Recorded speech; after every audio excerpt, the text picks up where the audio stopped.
Bonjour à tous, je suis ravi de vous retrouver pour cette nouvelle émission de Solidarité TV, la dernière en 2025. Quelques jours après avoir célébré la Journée internationale des droits de l'enfant, nous avons souhaité nous intéresser à la situation des jeunes dans notre pays. Une jeunesse parfois en souffrance, perdue dans un monde truffé d'incertitudes et dont les préoccupations sont bien souvent oubliées. Quels sont les grands domaines dans lesquels nous devons absolument agir ? Comment faire en sorte que les droits des enfants deviennent effectifs et que leurs paroles soient enfin entendues? Voici les quelques questions auxquelles nous allons tenter de répondre durant un peu plus d'une heure. Au-delà de cette émission, je vous invite à découvrir le numéro d'Union sociale consacré à ce sujet. Je vous signale que ce rendez-vous a été préparé avec les soutiens du Crédit Coopératif et d'Harmonie Mutuelle. Comme vous le savez, cette émission est diffusée en direct et vous pouvez à tout moment poser vos questions à nos intervenants grâce au fil de discussion situé à la droite de votre écran. Mais je n'en dis pas plus et je vous propose que nous passions tout de suite à notre première séquence.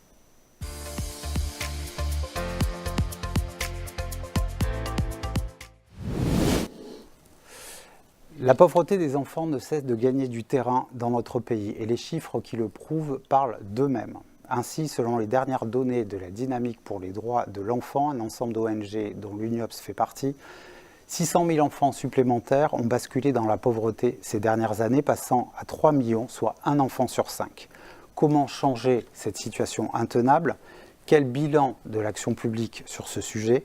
Pour répondre à toutes ces questions, je suis ravi d'accueillir sur ce plateau donc Jody Sauré, responsable du service plaidoyer de l'UNICEF France. Donc bienvenue, merci d'être présente. Et Delphine Rouillot, présidente du collectif Alerte. Merci de votre participation à cette émission. Avant que nous leur donnions la parole, nous avons interrogé plusieurs acteurs du secteur de la protection de l'enfance afin qu'ils expriment leurs priorités pour la jeunesse. On les écoute et on en parle. Pour moi, les priorités pour la jeunesse, ça serait de les accompagner au quotidien et leur montrer un peu comment ça se passe dans la vie professionnelle, la vie extérieure, le monde du travail. Ça serait plus les accompagner sur l'autonomie, vraiment qu'ils puissent se débrouiller d'eux-mêmes, vu qu'ils commencent à grandir, et qu'ils sachent faire certaines démarches dans la vie professionnelle.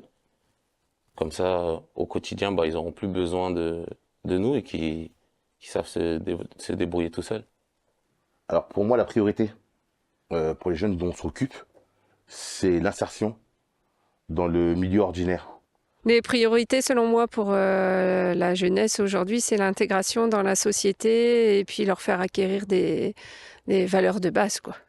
Tout d'abord, la sécurité, prendre soin d'eux, avoir des projets envisageables pour l'avenir. Par exemple, au sein des écoles, de mettre en place plus de dispositifs qui permettent aux enfants à double vulnérabilité de pouvoir s'intégrer encore mieux qu'à l'heure d'aujourd'hui. Alors, les priorités pour la jeunesse, c'est essentiellement le bien-être des enfants au quotidien, autour des animaux. Essentiellement, pour ma part, tout ce qui est dans l'encadrement, aussi bien ici à la maison d'enfants que sur l'extérieur. Ce qu'on peut leur apporter en plus. Donc nous ici essentiellement la médiation animale, l'équithérapie et également la sophrologie. Alors Jody Sauré, on a eu quelques propositions en fait, des acteurs de la protection de l'enfance, mais je voudrais qu'on puisse se recentrer quand même sur cette question de la pauvreté des enfants et des jeunes. On va rester, comme on l'avait évoqué dans nos échanges juste avant l'émission, on va rester sur des personnes mineures. Quand on parle de la pauvreté des enfants, les chiffres sont un peu affolants. C'est quoi l'ampleur réelle du phénomène? Est-ce qu'il y a des évolutions inquiétantes ces dernières années? Et surtout, ce qui est important de comprendre, c'est quoi les conséquences justement pour ces adultes en devenir? Alors merci beaucoup. Comme vous le disiez, on compte 3 millions d'enfants à peu près dans notre pays en situation de pauvreté, à peu près 1,3 million en situation de grande pauvreté. Donc déjà, c'est un chiffre qui est assez inquiétant pour la France. En plus, ce chiffre, il a eu tendance à augmenter. Notamment entre 2013 et 2023, on a vu une augmentation de plus de 20% de la pauvreté des enfants. C'est extrêmement préoccupant. Donc ça, c'est vraiment ce que nous dit, ce dont on peut parler quand on parle de pauvreté monétaire. Il y a aussi la pauvreté multidimensionnelle des enfants. Récemment, récemment, l'INSEE a publié des chiffres avec un nouvel indicateur qui prend mieux en compte la notion de privation matérielle que peuvent vivre les enfants. Et on s'est aperçu que quasiment 30% des enfants vivaient au moins une privation matérielle dans un domaine jugé comme important sur 15 besoins importants des enfants. Ça peut être quoi, par exemple? Typiquement, est-ce que mon logement est chauffé? Est-ce que je mange des fruits et des légumes? Et 30%, donc un tiers des enfants, vivaient au moins une de ces privations. Et 3 privations sur 15, c'était quand même quasiment 10% des enfants qui étaient dans cette situation.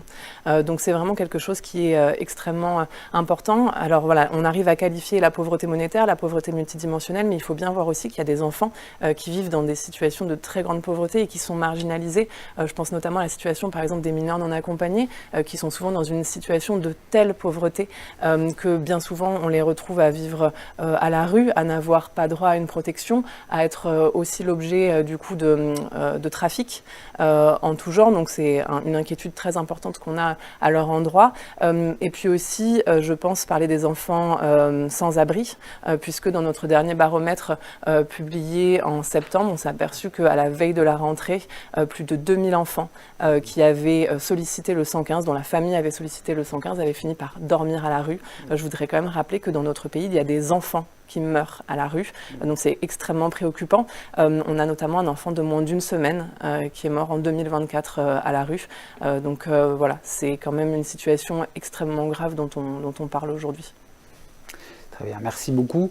Delphine, par rapport à ces chiffres et à ce fameux rapport de l'INSEE, qui a été d'ailleurs cité hier sur la conférence de presse Alerte, où il y a vraiment où on retrouve un niveau de pauvreté de 1996.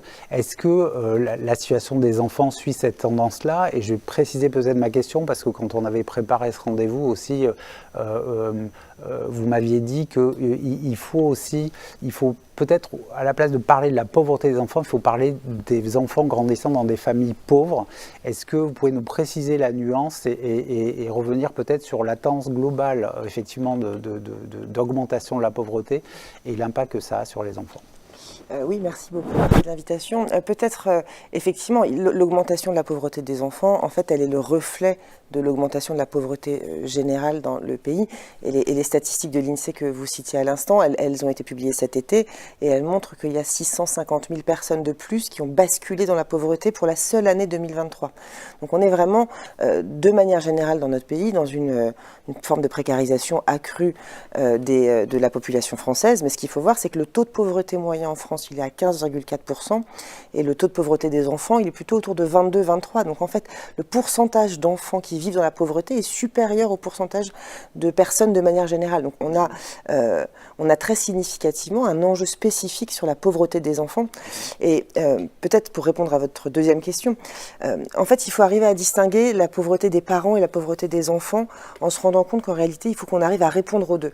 Répondre à la pauvreté monétaire des parents, alors on pourra en reparler peut-être, mais répondre à la pauvreté monétaire des parents, c'est indispensable, mais ça ne suffit pas. Et il y a des enjeux qui sont spécifiques à la situation de pauvreté des enfants qu'il faut aussi prendre en compte, qui ont trait à l'éducation, qui ont trait à la santé, à plein de domaines en fait de prise en charge. Et j'en donnerai juste peut-être un exemple, la question du développement cognitif des petits-enfants, des enfants en bas âge, qui doit être traité de manière propre, enfin dire comme un sujet en soi, et pas uniquement considérer que si on sort les parents de la pauvreté, la situation des enfants s'améliorera immédiatement. Très bien. Alors ça m'amène à ma deuxième question. Qu'est-ce qu'on peut faire? Justement, on parlait de situations intenables et de chiffres ahurissants dans un pays comme la France. C'est quoi les grandes pistes d'action? Alors excusez-moi, la question est très très large, mais c'est quoi les grandes pistes d'action qu'on peut essayer de mettre sur la table pour essayer de changer la donne? Alors peut-être, votre question, c'est vrai, est assez large, donc on peut peut-être commencer à un niveau un peu plus macro, si je peux parler comme ça. Au niveau de l'Union européenne, il y a une stratégie pour les droits de l'enfant qui avait été proposée ces dernières années et qui passait notamment par une garantie enfance dont l'objet était justement de tirer de la pauvreté près de plus de 15 millions d'enfants qui vivent aujourd'hui dans l'Union européenne et qui sont marginalisés, qui sont exclus socialement. Et ce texte-là visait vraiment à pousser les États membres à se doter de politiques publiques ambitieuses en matière de pauvreté. Ce qui est intéressant, c'est que la France a soutenu cette politique-là au niveau européen. D'ailleurs, il y avait même eu, au moment de la présidence française de l'Union européenne, un vrai soutien, un événement réalisé sur le sujet. Et puis ensuite, on s'est rendu compte que la France s'est pas vraiment saisie de cette opportunité. En fait, c'est devenu un peu un texte comme un autre, un peu technique, dont on s'est emparé pour préparer notamment le pacte des solidarités. Mais finalement, cette pauvreté des enfants, elle n'est jamais la priorité. Elle n'est jamais la priorité, alors même que on sait très bien, et c'est des travaux d'économie qui remontent à James Heckman, voilà, aux années 80, on sait très bien que les interventions au moment de la petite enfance et de l'enfance sont les plus efficaces. Donc, je veux dire, si on n'est même pas convaincu par le fait que c'est insupportable de voir un enfant en situation de pauvreté, il faut bien se dire que ça a ensuite un impact sur toute la société. Et pour autant, on se rend compte que systématiquement, l'enfance, c'est un peu la 5e roue du carrosse quand on conçoit des politiques publiques. Donc vraiment, la demande aujourd'hui, c'est d'en faire une priorité ambitieuse, avec de véritables moyens. On ne sortira pas d'une situation aussi dramatique et aussi durable sans en faire une priorité financée. Et je le dis encore plus en cours d'un examen de projet de loi de finances pour lequel rien ne va vraiment dans le sens de ce dont on parle aujourd'hui. On va y revenir. Je me permets de compléter ma question puisque vous évoquez l'action des pays à l'échelle de l'Union européenne. Dans le rapport de l'UNICEF, justement, on montre que certains pays de l'Union européenne ont réussi à mener des efforts avec un certain nombre de résultats. Est-ce que la France est le mauvais élève de l'Union européenne en matière justement de lutte contre la pauvreté des enfants? Alors c'est peut-être un peu caricatural ce que je dis, mais est-ce que d'autres pays ont prouvé qu'on pouvait le faire? Oui, la France est un des mauvais élèves. Oui, en effet, on s'en rend compte. Il y a des politiques qui ont pu être mises en place, par exemple en Espagne, au Portugal, qui sont quand même plus ambitieuses.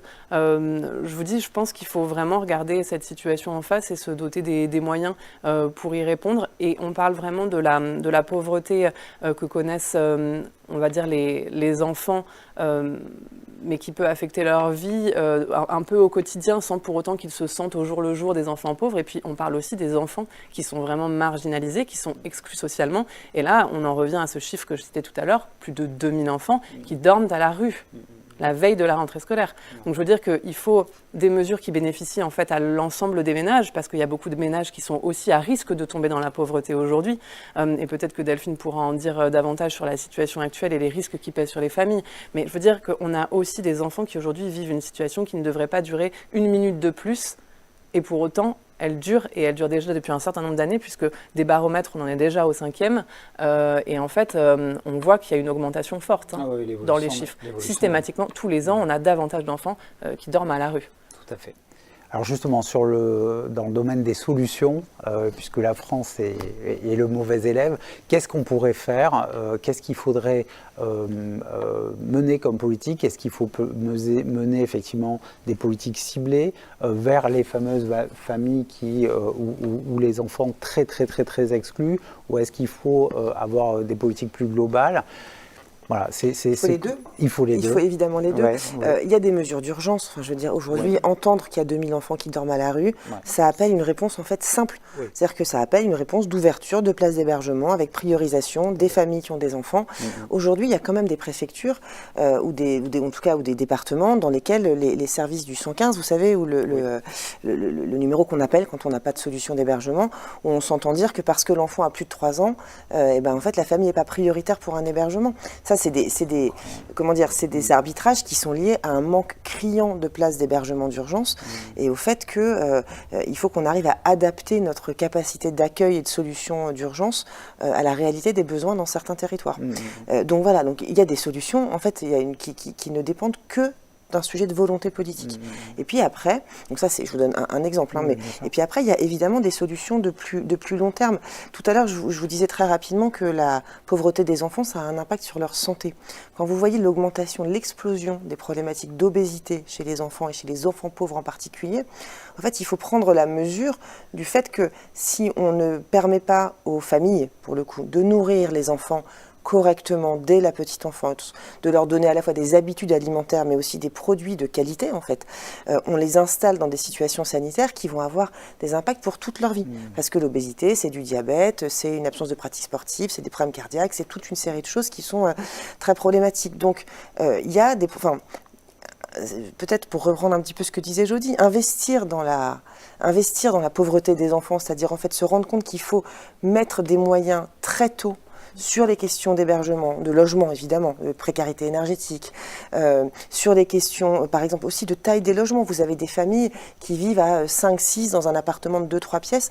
Quand vous avez 3 enfants qui partagent la même chambre, faire ses devoirs c'est quand même autrement plus compliqué. Et quand faire ses devoirs c'est compliqué, c'est la scolarité qui en pâtit. Quand la scolarité en pâtit, c'est l'avenir du jeune qui peut être mis en question. Donc c'est tout ça en fait que... Et sincèrement, je pense que l'essentiel des solutions, en réalité, elles sont relativement intuitives. Elles demandent simplement, effectivement, qu'on considère que la question de la pauvreté des enfants et de la précarité des familles dans lesquelles ils vivent soit considérée comme une priorité sociale absolue. Voilà. Alors justement, Delphine évoquait cette logique d'investissement, enfin d'investir dans l'avenir. C'était, d'après ce que j'en ai retenu, la logique un peu de la stratégie de lutte contre la pauvreté, qui a été ensuite remplacée par le pacte des solidarités. On en est où aujourd'hui de l'action publique sur le sujet et surtout, on ne peut pas s'empêcher de parler du contexte, effectivement, où en fait les politiques publiques sont un peu à l'arrêt, en tout cas sur le plan législatif. Quel bilan on peut tirer justement de l'action de l'action publique sur le sujet et peut-être si on s'intéresse à quelques perspectives, sur quoi il pourrait y avoir des évolutions? Alors, on risque de me répéter, le pacte des solidarités et globalement les politiques qui ont précédé n'ont pas suffi. C'est le chiffre que je donnais. Plus 20% de pauvreté des enfants en 10 ans, ça nous dit bien que ce qu'on fait ne suffit pas. Ce que les gouvernements ont fait n'a pas suffi. Donc, nous, on voudrait vraiment reposer les choses à plat. Les solutions, on les connaît. En fait, la question, c'est est-ce que c'est une priorité politique, et donc est-ce qu'on décide, on va mettre aussi les moyens pour y répondre. Et en fait, ce qu'on observe aujourd'hui, c'est plutôt une continuité par rapport à un pacte des solidarités qui s'était déjà un peu délité au fur et à mesure, et aujourd'hui, ça semble convenir en fait. Il y a pas vraiment, moi, personnellement, dans le projet de loi de finances, j'ai pas entendu beaucoup de débats sur le pacte des solidarités. J'ai entendu beaucoup de débats sur la taxation des personnes les plus riches dans notre pays. En revanche, j'ai pas énormément entendu comment est-ce qu'on allait relever le niveau de vie des personnes les plus pauvres et des enfants. Donc voilà, vraiment un point d'attention sur ce sujet. Et pour ne pas trop me répéter, je voudrais dire aussi qu'il y a des situations de pauvreté qui sont plus marquées aussi au niveau territorial. Et je voudrais profiter aussi de cet échange pour rappeler quand même que dans certains territoires ultramarins, on est à des niveaux de pauvreté qui sont presque difficiles à se représenter. C'est-à-dire qu'à Mayotte, on parle de 8 enfants sur 10 en situation de pauvreté. Ben, c'est juste énorme. Ça veut dire qu'en fait, quasiment tous les enfants que vous rencontrez à Mayotte sont en situation de pauvreté. Et là, on parle vraiment d'une pauvreté qui s'accompagne de privations matérielles extrêmement concrètes. Quand on parle d'enfants, par exemple, qui n'ont pas accès à l'eau, qui n'ont pas accès à des repas. Certains enfants, que ce soit à Mayotte ou en Guyane, où on parle de 6 enfants sur 10 en situation de pauvreté, ne mangent qu'un repas par jour. Et je ne vous garantis pas que c'est un repas équilibré. Donc là, évidemment, c'est ce que vous disiez, les conséquences sur la santé de ces enfants, les conséquences sont dramatiques. On parle d'enfants dénutris quand même. Donc voilà, un point d'attention particulier aussi sur certains des territoires qui souffrent le plus à l'heure actuelle et qui auraient bien besoin d'une priorisation politique. Et je dois préciser qu'un rapport va sortir dans quelques jours de l'UNICEF sur la situation des enfants à Mayotte. Après le passage du cyclone Chido. Donc, voilà, très avec bien. En plus des défis supplémentaires. Et je vous invite évidemment à le découvrir.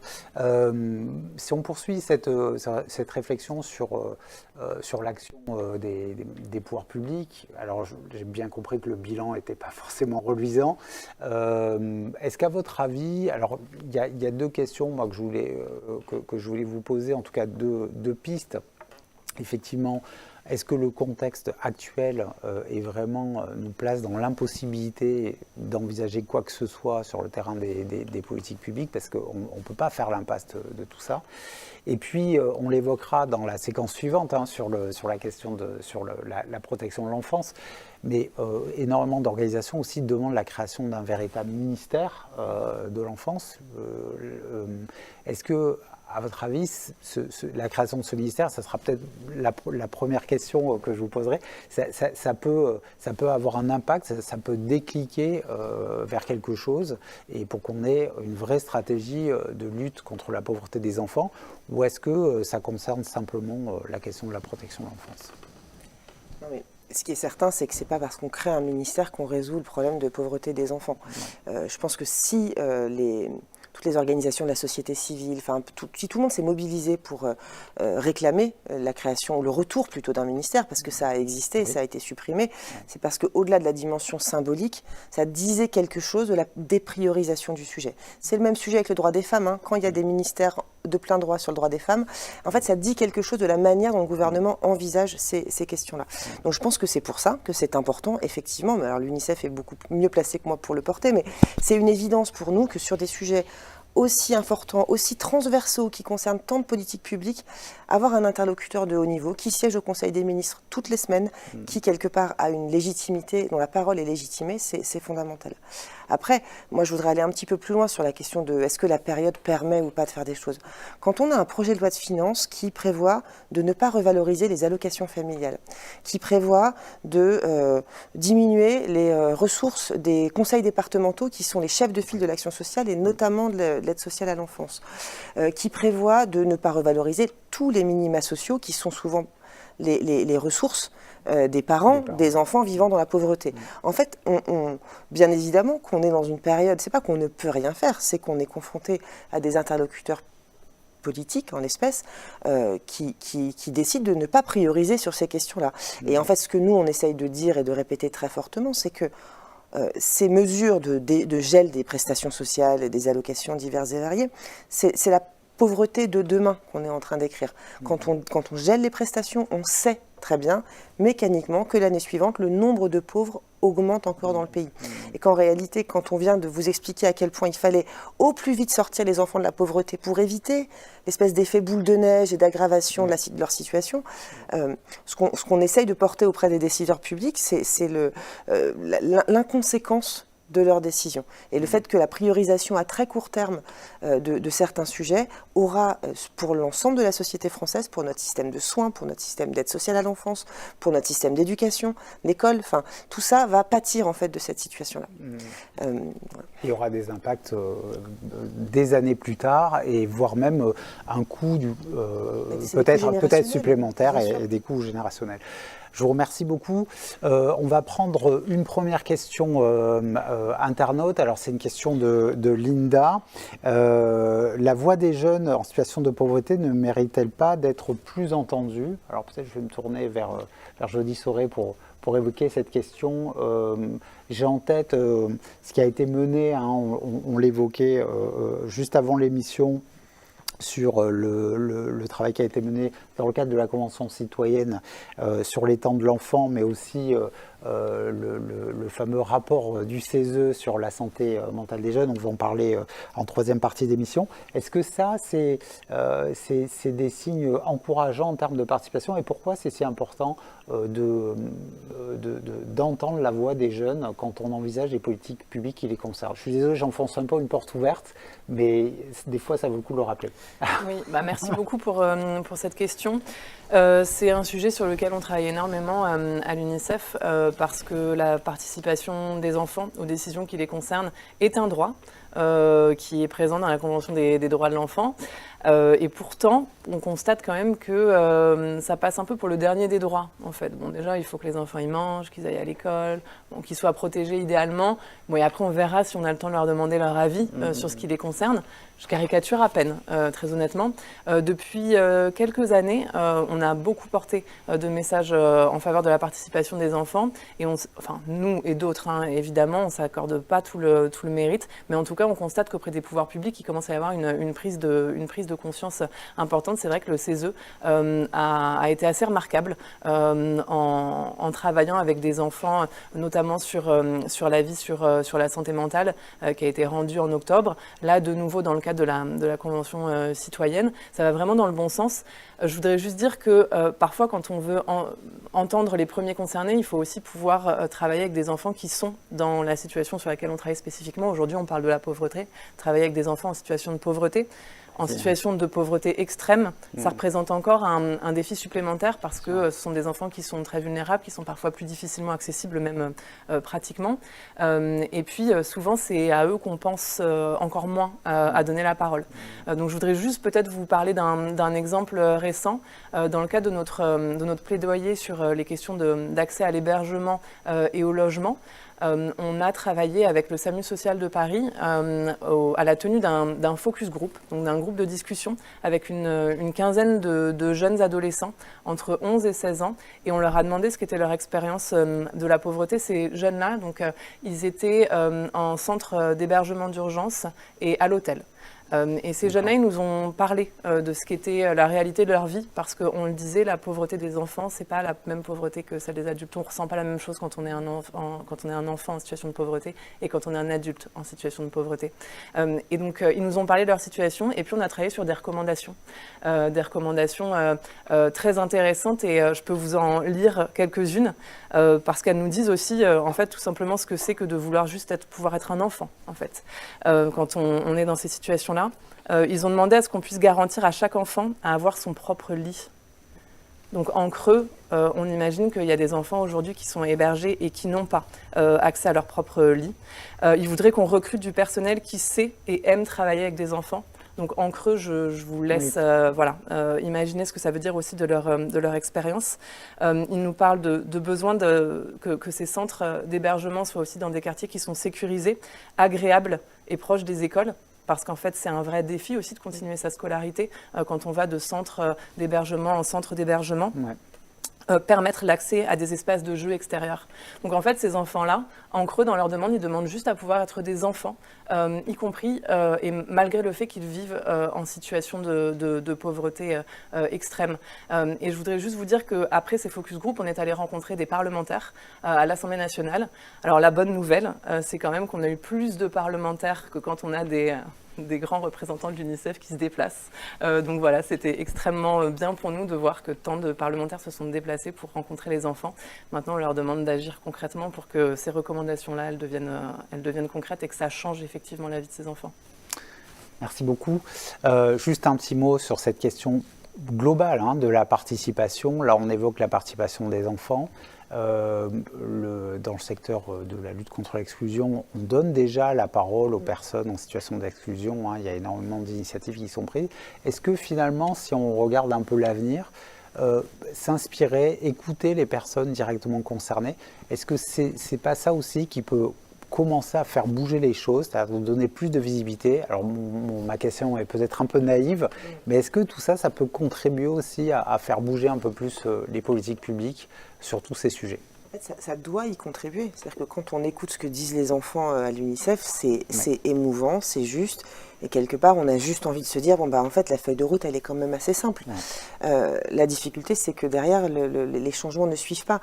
En creux, dans ce que vous dites, vous évoquez, je pense notamment le CNLE, le Conseil national de lutte contre les exclusions, qui est une instance placée auprès du Premier ministre et dont la composition plutôt a évolué récemment pour donner de plus en plus de place aux personnes concernées. C'est comme ça qu'on dit dans notre jargon, c'est-à-dire en fait aux personnes en situation de pauvreté, qui maintenant représentent une part très significative du CNLE et qui, de fait, ont ainsi un espace dans lequel ils peuvent donner leur avis, exprimer la réalité de ce à quoi ils sont confrontés au quotidien. La question, c'est qu'est-ce qu'il est fait derrière des avis du CNLE. Et si je vous donne peut-être juste un exemple, le CNLE, donc le collectif Alerte en est membre, l'UNICEF aussi, il se trouve que, donc voilà, je pense que c'est un univers qu'on connaît relativement bien. Les avis du CNLE sont des avis qui ont souligné beaucoup ces dernières années à quel point toute une série de projets de loi sur les expulsions locatives, sur la réforme de France Travail avec l'obligation faite aux allocataires du RSA désormais de devoir exercer de l'activité, etc.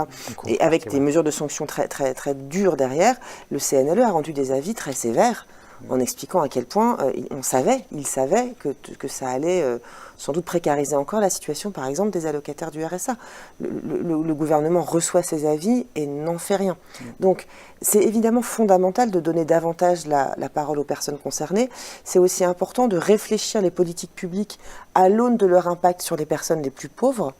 Mais il ne s'agit pas seulement d'écouter, il s'agit d'entendre, vous voyez. Ouais. Et je ne suis pas certaine aujourd'hui que les paroles qui sont écoutées, et les parlementaires reçoivent les enfants, je pense qu'ils sont très émus ce jour-là, mais est-ce qu'ils ont véritablement entendu, est-ce que ça les a fait changer de perspective sur les décisions qu'ils prennent derrière? Je suis pas totalement convaincue. Voilà. On espère. Oui, voilà, on espère, vous avez raison. On espère. Très bien. Je vous remercie en tout cas pour cet échange qui nous a permis de mieux comprendre l'ampleur et les contours de la pauvreté des enfants et ses nombreux enjeux pour la société tout entière. Une autre problématique récurrente qui peine à être résolue est celle de la protection de l'enfance. Comment faire en sorte que les difficultés chroniques de ce secteur s'estompent? C'est ce que nous allons découvrir lors de notre prochaine séquence. Avant d'aborder celle-ci, je vous propose de découvrir l'action du Regain, une association de protection de l'enfance située dans le Pas-de-Calais, et qui a fait de la médiation animale un axe fort de son action.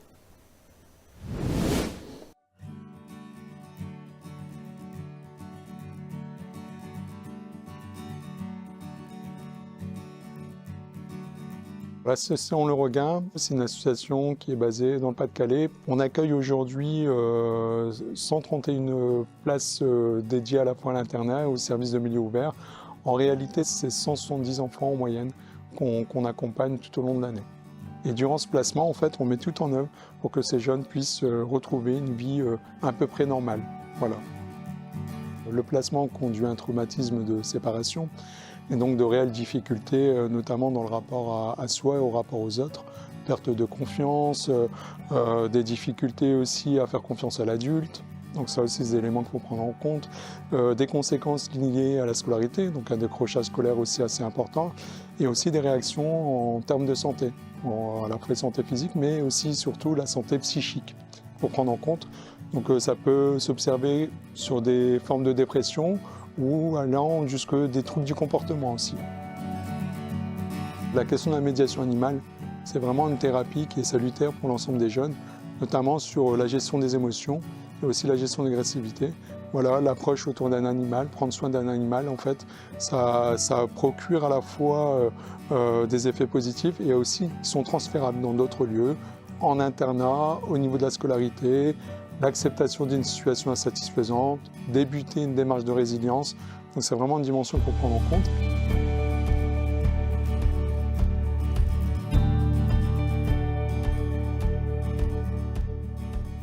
Mon triangle de travail, c'est vraiment l'enfant, l'animal et moi-même. Même dans la communication, je vais parler moins facilement avec un jeune en face à face comme on pourrait faire là, que justement avec l'animal, parce que l'enfant va être beaucoup plus à l'aise pendant qu'il brosse, pendant qu'il est occupé à faire autre chose. Voilà, les animaux, pour moi, il n'y a pas de secret, c'est vraiment très très bénéfique et thérapeutique en même temps pour les jeunes. Ça permet aussi d'offrir un cadre sécure pour la relation entre parents et enfants. Voilà, on sort un peu de l'aspect traditionnel où on va dans un bureau ou dans une salle. Et non, en fait, on propose un atelier qui permet de refaire du lien avec le jeune et ses parents. Un autre aspect aussi autour de la scolarité, on propose aussi des supports d'équithérapie, à la fois qui permet aussi de faire le lien entre les problématiques reparées au niveau de la scolarité et comment on peut convertir aussi des séances d'équithérapie en quelque chose de positif dans sa place en tant qu'écolier ou collégien. Donc c'est vrai que la ferme propose des réponses qu'on ne retrouvera pas dans d'autres supports en fait. Voilà.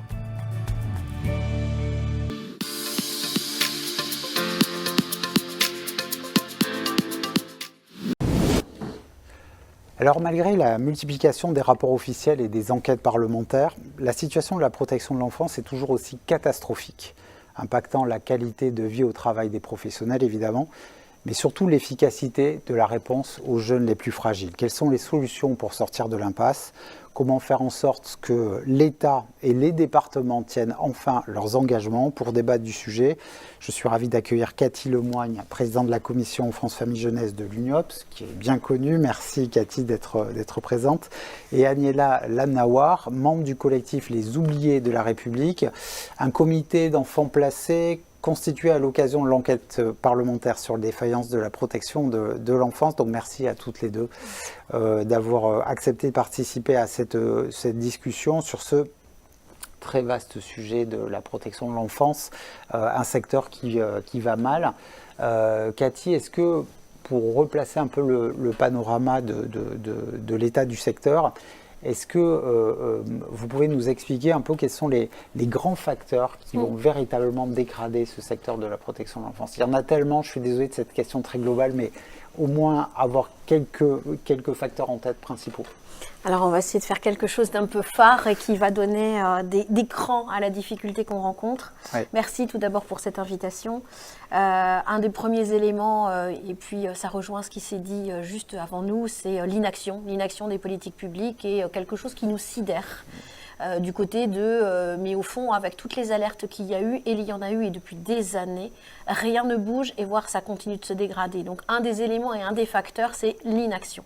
Un deuxième facteur... Parce qu'on a eu des rapports, des constats... beaucoup de rapports. Paquet, le Conseil national de la protection de l'enfance s'est ému, l'UNIOPS s'est ému, la CNAP s'est ému, les oubliés de la République se sont émus. Et en fait, je crois que du côté de l'émotion, ça ne traverse pas quelque chose du côté de l'État. Et c'est peut-être ça qu'il faut qu'on aille agiter.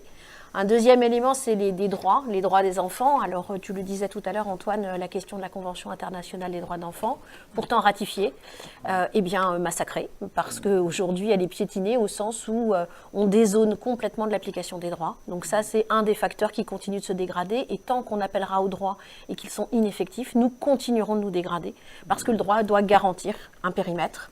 C'est un champ concurrentiel, c'est des politiques décentralisées parce que ce sont des politiques territoriales, sans un territoire, sans une politique publique. Ça génère de l'inéquité de traitement, ça c'est pas supportable. Et aujourd'hui, tant que l'État, les départements et le secteur associatif ne trouveront pas à coopérer, et nous ne trouvons pas à coopérer, nous continuerons inlassablement de nous dégrader et nous regarderons les choses avec sidération et ne pouvons pas du tout agir.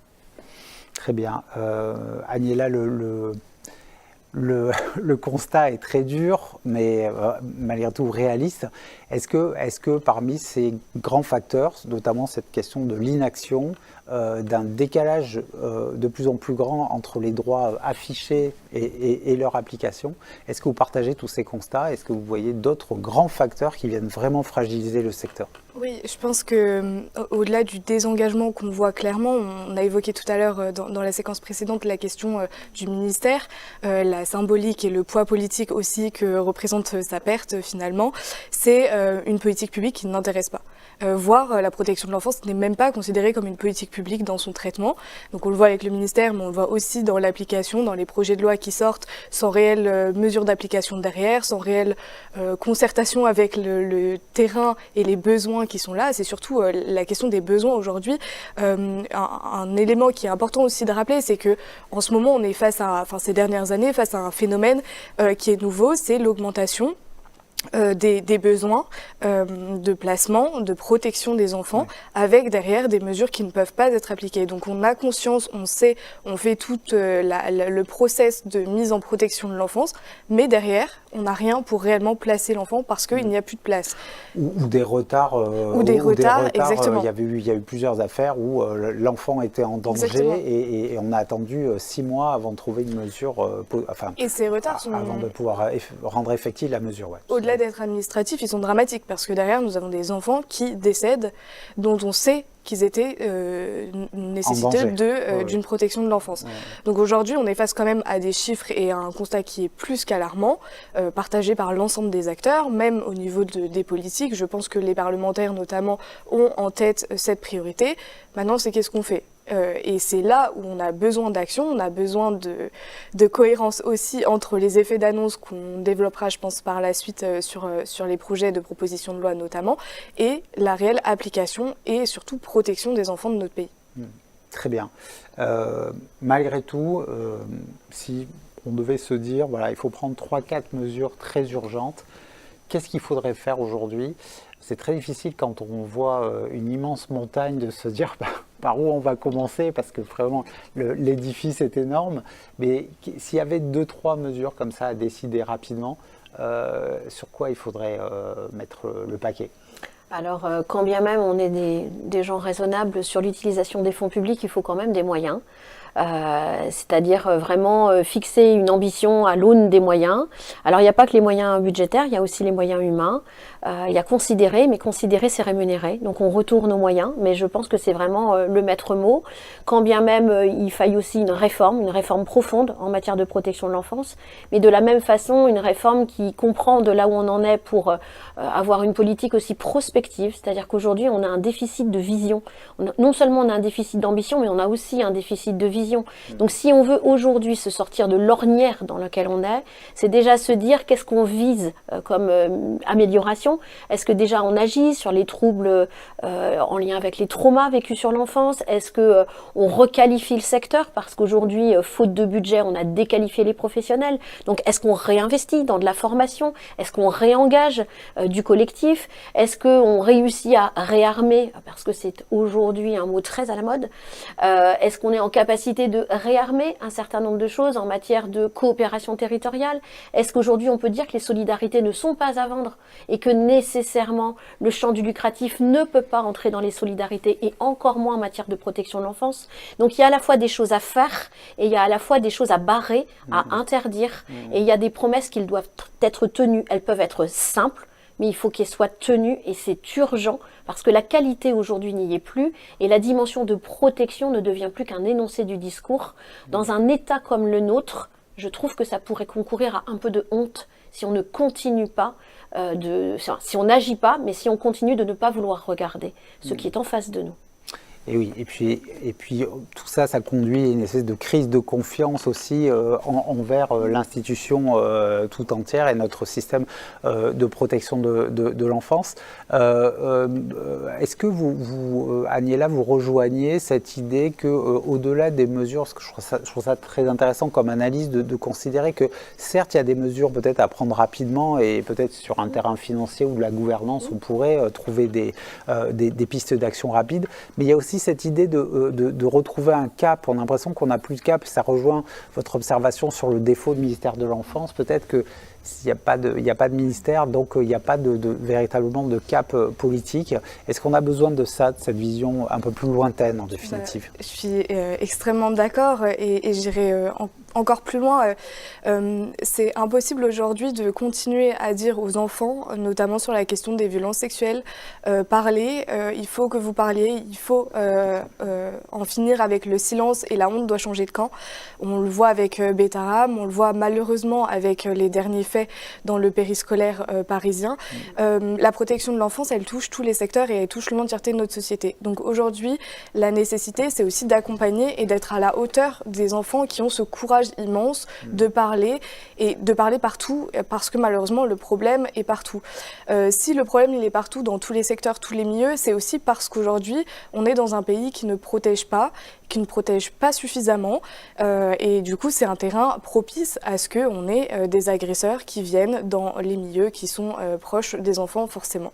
Dans cette idée-là, c'est aussi comment aujourd'hui on lutte une fois qu'on a détecté, une fois qu'on protège nos enfants, comment au sein de l'aide sociale à l'enfance, on protège aussi. Parce que, et la commission d'enquête pour laquelle on a extrêmement milité et travaillé en concertation, nous en tant qu'anciennes enfants placés pour que cela change, a quand même écrit noir sur blanc qu'aujourd'hui il y a des violences institutionnelles faites au sein de la protection de l'enfance. Et si je le reprécise, c'est parce que c'est pas anodin. C'est-à-dire qu'en 2025, on a quand même le courage de se dire qu'il y a un sujet, mais on n'a pas le courage de se dire qu'il faut que ça s'arrête et que ça suffise pour tous les enfants. Donc il y a ces deux pans qui, moi, me semblent un peu urgents. Au-delà de ce que Cathy a pu dire, c'est à la fois protéger et faire en sorte que les enfants puissent réellement être accompagnés, mais aussi une fois qu'on les met dans notre système de protection de l'enfance, comment on les protège et on les accompagne vraiment dans une politique publique qui est en crise et qui coûte cher aussi d'un point de vue un peu moins humain, mais qui est quand même réel dans une crise budgétaire comme la nôtre. Très bien. Alors, Une question, parce que il y a eu plusieurs réflexions et il y a eu un certain nombre de propositions qui ont été faites, notamment une proposition de loi sur la protection de l'enfance.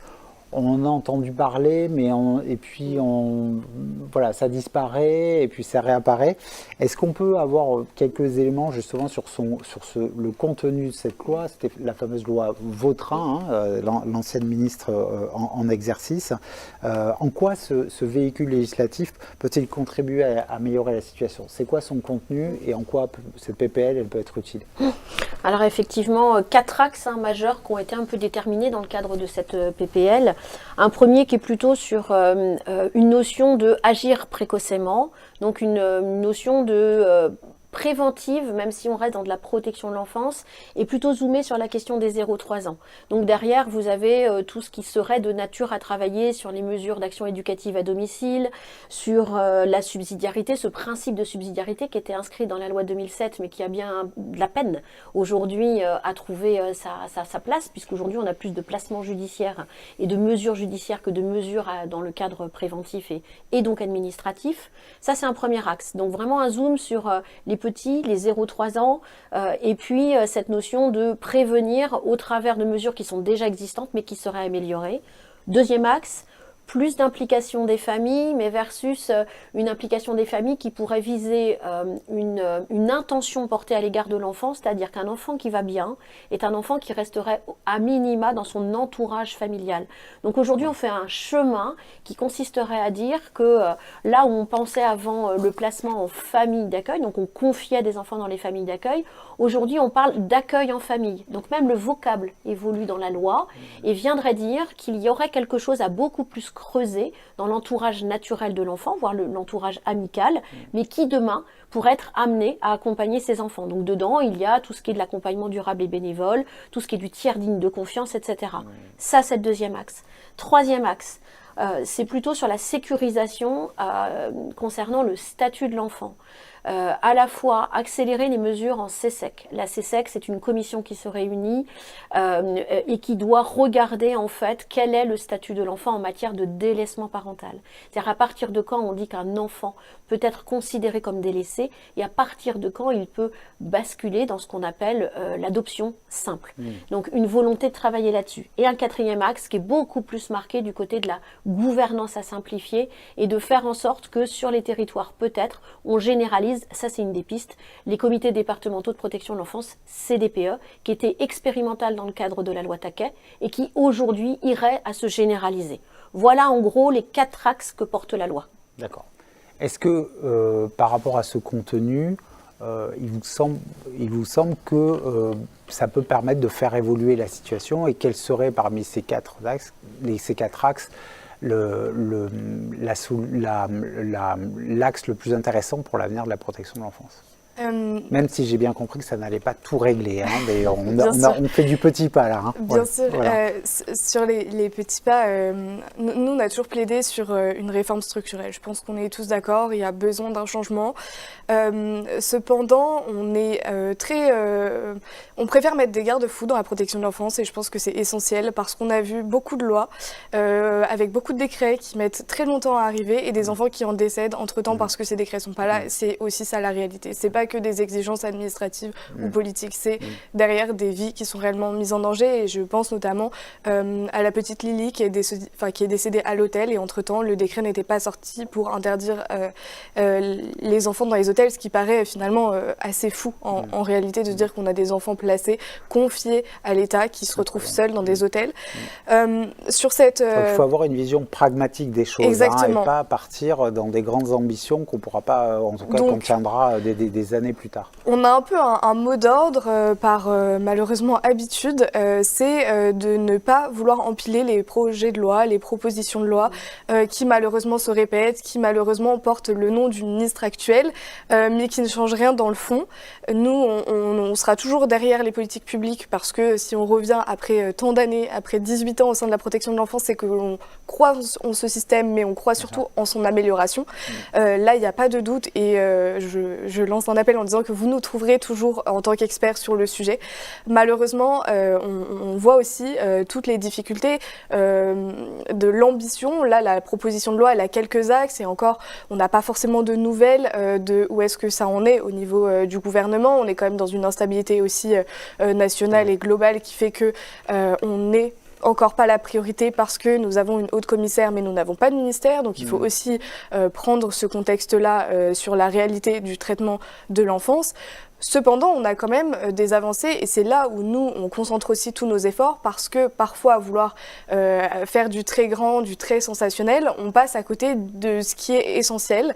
Actuellement, il y a 2 propositions de loi qui sont centrales pour l'intérêt supérieur de l'enfant. Tout à l'heure, on évoquait la question des mineurs isolés qui sont traités de manière inhumaine, il faut le dire, je pense, en 2025, qui sont sous-traités dans la protection de l'enfance, qui sont considérés comme des sous-enfants aujourd'hui par nos politiques publiques. Et parmi ces propositions de loi qui sont débattues et qui seront votées le 11 décembre, on en a une justement pour la mise à l'abri pendant la période de recours et donc d'évaluation de la minorité de ces jeunes-là, qui permet qui ne se retrouvent pas tout simplement à la rue. C'est vraiment pas plus compliqué que ça. Donc aujourd'hui, on demande à ce que les mineurs isolés puissent être protégés en tant que mineurs et que la présomption de minorité soit effective.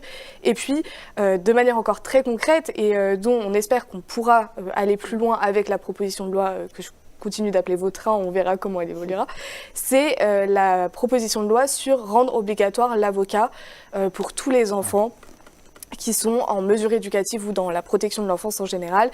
Et ça, c'est du très concret. Et ça, c'est le 11 décembre. Et ça, on invite l'ensemble des parlementaires à se saisir de la question. Les effets d'annonce et le constat, on l'a. On le sait, le rapport du CESE, la commission d'enquête, etc., on le sait, nos témoignages aussi.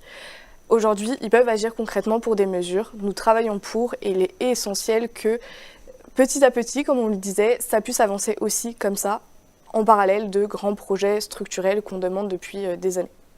Très bien. C'est des mesures assez encourageantes et très concrètes. On va prendre une autre question des internautes, donc une question de Youssef. La création d'un code de l'enfance n'est-elle pas aussi une priorité ? Alors, je crois que Cathy, vous êtes la spécialiste un peu de ce sujet-là, donc je vais vous laisser la parole en priorité, et notamment d'arriver à faire ce lien entre ces PPL, ces projets législatifs et ce fameux code. C'est quoi la différence? C'est quoi la plus-value d'un code par rapport à des lois peut-être plus ponctuelles? Voilà. Bah, en fait, si on fonctionne en entonnoir, on va se dire, voilà, Convention internationale des droits de l'enfant, on a des droits. Où sont situés ces droits? Aujourd'hui, on n'a pas de ministère, donc on n'arrive pas déjà politiquement à les situer. 2, un enfant, pour grandir, il a besoin de tout un tas de choses, et donc du coup, ça plaide en la faveur de l'interministériel. C'est-à-dire comment on pourrait aussi avoir un ministère qui permet d'aller rechercher la transversalité dans les politiques publiques. Parce que c'est toute une société qui doit construire un enfant. Le code de l'enfance, il serait la sacralisation à un moment donné de la question des droits. C'est-à-dire qu'on est d'accord de dire que des droits sont présents et des droits doivent être édictés et respectés. Donc le code de l'enfance aujourd'hui, il avance un peu au sens où, même si c'est un vieux serpent de mer, parce que dès 2014 déjà, il y avait eu des avancées pour des propositions en la matière. Aujourd'hui de nouveau, c'est la haute commissaire à l'enfance qui se saisit en fait d'une commission qu'a missionné Jean-Pierre Rosenweg pour partie avec toute une équipe de juristes, etc., d'avocats et de magistrats autour de lui pour mener une mission sur déjà si on devait aller vers un code de l'enfance, donc on n'est pas l'écriture du code en tant que tel, mais déjà, qu'est-ce que ça pourrait faire? Alors ce code de l'enfance, il viendrait aussi très symboliquement resituer la question prioritaire de l'enfance. On constate aujourd'hui une dégradation terrifiante du regard porté sur la jeunesse. Je trouve qu'aujourd'hui, on est plus à la sanction qu'à la mise en œuvre de choses qui portent les jeunes. Le Covid les a sacrément mis de côté. Je trouve qu'on n'en a pas pris soin. Je trouve qu'on n'en prend toujours pas soin. Sans doute que la question de la protection de l'enfance est d'autant plus symptomatique de ce regard porté. Aujourd'hui, on est plutôt, et d'ailleurs le HCFEA a fait une enquête assez intéressante sur quel regard porte la société sur les enfants, c'est assez cruel parce qu'en fait, on a le sentiment que les petits sont attirants parce qu'il y a quelque chose de l'ordre de la bonhomie et que quand on grandit, c'est quelque chose qui tire à un regard beaucoup plus acerbe des enfants qui finalement auraient poussé dans quelque chose de l'ordre de la délinquance, pour lesquels il faudrait sanctionner, des familles qui ne seraient pas à la hauteur du devoir parental. Donc on a un regard très dur, je trouve, aujourd'hui sur notre jeunesse. Je trouve que on n'a pas de politique d'investissement de la jeunesse, on a plutôt un regard sur ce que ça nous coûte aujourd'hui la jeunesse. C'est triste qu'une société grandisse comme ça et je pense qu'un code de l'enfance pourrait peut-être au moins mettre une pierre à l'édifice d'un regard un peu plus rond, un peu plus chaud, parce que les enfants d'aujourd'hui, c'est les adultes de demain et si une société n'investit pas sur ses enfants, je ne suis pas sûre de ce qu'on deviendra demain. C'était une des choses phares qu'a fait le rapport Santiago. Je pense qu'il faut le tenir et je pense qu'il faut se battre pour ça. Notre société ne peut pas se défaire de ses enfants. Très bien, merci beaucoup. Juste un dernier mot sur ce projet de code de l'enfance. Est-ce que les enjeux, justement, comme nous le dit Cathy, c'est des enjeux presque sociétaux, en fait. Voilà. Est-ce que ce code il peut contribuer justement à changer les imaginaires, en tout cas à changer le regard qu'on porte sur l'enfant et sur ces fameux adultes en devenir? Je suis entièrement d'accord et c'est même donner un statut à l'enfant, un rôle à part entière dans cette société. Très rapidement, il faut presque au CP savoir quel adulte on va devenir avant même qu'on ait le droit d'être un enfant. Et c'est tout cet aspect-là et peut-être pour faire le lien aussi avec pourquoi cette proposition de loi nous tient tant à cœur, nous, anciens enfants placés, c'est que la question du droit, ce n'est pas que la question de la défense, c'est aussi la question de l'accès et de la connaissance. Et en réalité, quand on est placé pour beaucoup des grands parcours, par exemple, peut-être pour humaniser ça aussi, j'ai été placée de mes 2 ans à mes 18 ans, donc vraiment toute ma vie, c'est la protection de l'enfance en tant que structure, c'est avoir le choix de l'orientation, avoir le choix d'avoir ou non un avocat, d'avoir ou non connaissance de ses droits, etc. Et ça, c'est important. Comment construire des adultes de demain quand on n'est rien dans cette société, même pas un ministère au final, mais même pas un code avec une lisibilité de nos droits et de nos devoirs, parce qu'on parle souvent des devoirs, mais très peu de nos droits au final.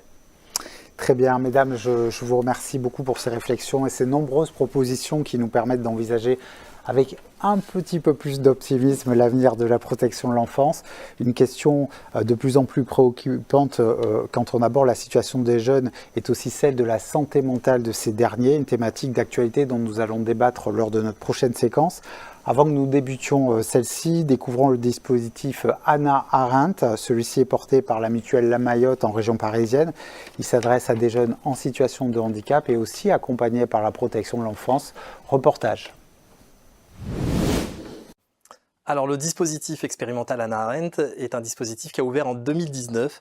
Il accompagne des jeunes à double vulnérabilité, donc en situation de handicap et bénéficiant d'une ordonnance de placement provisoire.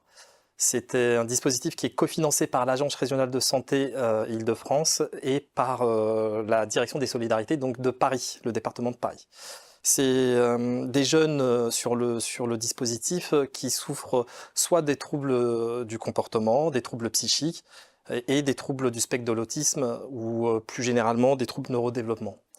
C'est des jeunes qui sont âgés de 9 à 21 ans et pour lesquels il y a besoin d'une équipe interdisciplinaire composée d'éducateurs, de psychologues, d'infirmiers, de veilleurs de nuit, maîtresses de maison, d'équipes de direction, de coordinateurs, pour répondre à leurs besoins qui sont pluriels. Concentre-toi. Bravo, tu m'as créé une menace. Donc forcément, nous, au niveau de l'éducatif, on est forcément amené à faire 2 pas de côté, 3 pas de côté, même 10 pas de côté, parce que le cadre, il est pas le même que sur une MEX dite normale. Secondo, on peut être amené à avoir des situations complexes. Un jeune qui fugue très loin, à plus de 600 km d'ici, et DHA, on va le chercher sur DHA. On prend la voiture et on va faire 600 km pour aller le chercher. C'est des situations un peu comme ça qu'on a. Voilà, on travaille toujours en équipe, toujours en lien avec l'ASE aussi, parce que forcément, situation compliquée, tête dans le guidon, ne pas réagir à chaud. C'est pour ça qu'on est assez reconnu sur le territoire parisien. Forcément, si on avait le même accompagnement que dans les autres structures, ça fonctionnerait pas parce que ça n'a pas fonctionné dans les autres. Et on a pas mal de résultats dans le sens où c'est pas nous, mais c'est les jeunes qui se saisissent de ce qu'on leur apporte. Et franchement, on est très content du parcours de ces jeunes. Sur le dispositif Hannah Arendt, la spécificité principale, c'est d'accompagner autour de projets individuels co-construits avec les jeunes et leurs familles, mais aussi avec l'aide sociale à l'enfance. C'est aussi un dispositif qui utilise quelques méthodes qu'on a un peu brevetées sur le dispositif, qui sont la clinique de concertation, qui permet de retracer le parcours de ces jeunes qui est ponctué de ruptures. Donc on est aidé par le docteur Lemaire et de la clinique de concertation au niveau national sur ces situations complexes. On utilise aussi des méthodes éducatives et comportementales pour plutôt accompagner autour des savoir-faire de ces jeunes et faire plutôt le pas de côté quand il y a besoin d'en faire. On travaille aussi beaucoup autour de la gestion de l'agressivité et la violence. Donc on utilise la méthode CPI-MAPA pour nos professionnels pour se prévenir d'éventuelles agressivités. Et on a aussi de la supervision pour les professionnels et d'autres méthodes qui permettent aux professionnels de répondre aux besoins de ces jeunes qui sont multiples. On est beaucoup sur des enfants qui ont eu des ruptures de parcours avec des ruptures multiples au niveau de la scolarité, mais aussi de placement. C'est des jeunes qui sont bien souvent déscolarisés à leur arrivée sur le dispositif et qui ont vécu plusieurs familles d'accueil, plusieurs maisons d'enfants à caractère social. Donc l'idée, c'est de vraiment travailler autour de la confiance, autour de la confiance en eux, mais aussi de la confiance aux adultes, de porter un regard plutôt bienveillant sur leur comportement et des fois, en tout cas l'idée principale et centrale, c'est de travailler autour de l'autodétermination et du pouvoir d'agir de ces jeunes. C'est plus simple en effet de travailler avec eux selon leur mode de fonctionnement et de là où ils en sont que de leur imposer des fonctionnements qui ont été souvent à l'échec de leur environnement et ce qui a créé par moments des ruptures. Les activités ne sont qu'un support pour travailler la question de la relation et travailler la confiance. On a un cadre qui est propice aussi au bien-être parce qu'il y a de la verdure, il y a du stade, on peut courir, il y a des gymnases, il y a des animaux qui sont juste derrière. Donc c'est pas commun comme lieu. Franchement, toutes les mecs n'ont pas ça. Donc franchement, c'est aussi le cadre spatio-temporel aussi qui est pas mal travaillé. Et c'est assez agréable pour les jeunes et facilitateur pour nous aussi.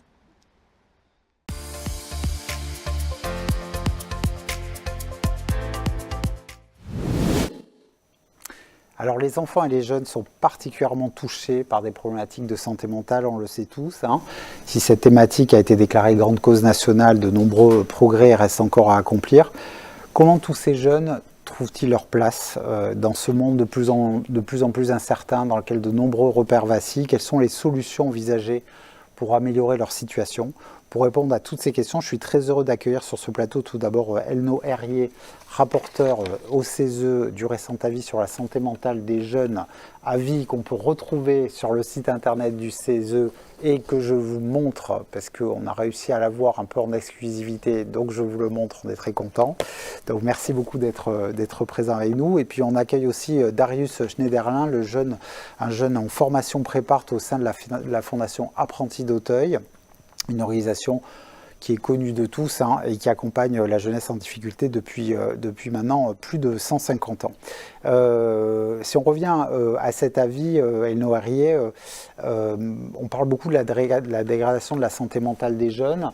On a tous en tête dans notre imaginaire la dégradation notamment suite au Covid. C'est quoi l'ampleur du phénomène et c'est quoi son évolution? Peut-être, alors je ne sais pas si on doit se placer avant le Covid, après le Covid, voilà, c'est quoi les constats que vous faites dans cet avis en matière d'ampleur et d'évolution du phénomène? Ce qu'on fait comme constat, c'est qu'il y a une dégradation de la santé mentale des enfants, des adolescents, des jeunes de manière générale, et qu'elle s'inscrit dans le temps. C'est-à-dire que, pour répondre à votre question particulièrement, c'est avant le Covid, il y a bien des éléments qui nous arrivent de avant le Covid.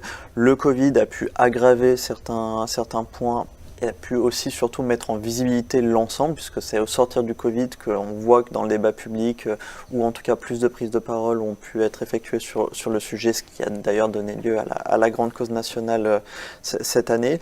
Mais surtout, on aurait pu se dire qu'après Covid, on reprend la vie normale, il y a quand même des dispositifs qui reprenaient tout, ça aurait pu s'améliorer. Mais en moins que sur bien des éléments, ce n'est pas le cas. On reste à des niveaux très élevés, voire des aggravations, et que ça a l'air d'être une dynamique qui s'inscrit dans le temps, et donc il s'agirait de lutter contre cette dynamique-là. D'accord. Cette dégradation de la santé mentale, avant qu'on s'intéresse aux facteurs, comment elle se concrétise? Peut-être un ou deux exemples, et puis ensuite on donnera la parole à Darius pour qu'il nous donne son point de vue sur le sujet. Déjà, elle ne se concrétise pas de la même manière. Alors bien sûr, selon les âges, selon les contextes de vie, on en parlera, mais elle ne se matérialise pas de la même manière chez les filles et chez les garçons. On voit que par exemple, chez les garçons, il y a plus une tendance à extérioriser, pardon, j'ai du mal à exprimer, mais par le biais du comportement, un comportement plus agressif, que ce soit physiquement ou dans les paroles, en tout cas avoir un impact sur les autres, alors que les filles c'est plus intériorisé, et c'est soit des troubles alimentaires, soit des scarifications ou des tentatives de suicide qui ne concernent entre guillemets qu'elles, et qui donc sont plus intériorisées. Et moins spectaculaires. Moins spectaculaires, mais c'est aussi des questions qu'on voit dans la société, hein, le harcèlement, les violences, les discriminations, qu'elles soient numériques ou dans le monde dit réel. Enfin, voilà, c'est comme ça qu'on peut un peu quantifier tout ça. Très bien. Darius, est-ce que parmi les gens que tu côtoies, les autres jeunes, est-ce que tu notes justement une forme de dégradation? Alors, le Covid, ça nous paraît extrêmement lointain, mais alors toi, ça doit te paraître il y a des siècles. Mais est-ce que tu notes ces dernières années une forme de dégradation justement du bien-être, du mal-être des jeunes, et est-ce que parmi les gens que tu connais, il y a aussi cette fameuse différence entre, ça ne se concrétise pas de la même manière selon qu'on soit une fille ou un garçon? Alors, à titre personnel, j'ai une vision qui est relativement limitée, liée à mon vécu propre, mais je dirais que par mon parcours médical notamment, ce que j'ai pu remarquer, c'est que les autres patients qui pouvaient être dans ma tranche d'âge se posaient beaucoup de questions quant à la pérennité de leur bien-être, c'est-à-dire que par leur parcours médical à eux, on leur offrait des possibilités de se soigner, d'améliorer leur vécu au quotidien. Sauf que sortis en fait de consultation ou de clinique, il y avait cette inquiétude persistante d'une difficulté d'un maintien du bien-être. Et pour ce qui est des personnes sans problème particulier ou identifié, je dirais pas que j'ai remarqué une dégradation. En revanche, il y a une tendance sous-jacente à se poser des questions sur comment venir en aide à un proche, comment aborder le sujet de la santé mentale en famille. Donc je dirais que sans avoir vraiment une vision globale du phénomène, il y a un certain tabou qui peut demeurer dans les sphères privées, qui fait que c'est une question assez difficile à aborder et donc pesante. Ah ouais. Et du coup, avec cette question du tabou, cette question qui, malgré que ça soit une grande cause nationale, on n'en parle pas dans la sphère privée, est-ce que ça peut expliquer aussi un défaut de demander de l'aide et donc une dégradation un peu tout seul, où d'après ce que vous nous expliquez, Darius, on a tendance à s'enfermer aussi forcément dans un mal-être? Bien sûr, il y a toujours des difficultés sur la connaissance et la manière dont on aborde le sujet. On fait des progrès quand même, parce qu'il y a encore 10 ans, quand on parlait santé mentale, c'était les fous, c'était les malades mentaux, c'était l'hôpital psychiatrique. On voit quand même qu'on fait des progrès, et on a encore beaucoup à faire et ça doit se démocratiser bien entendu.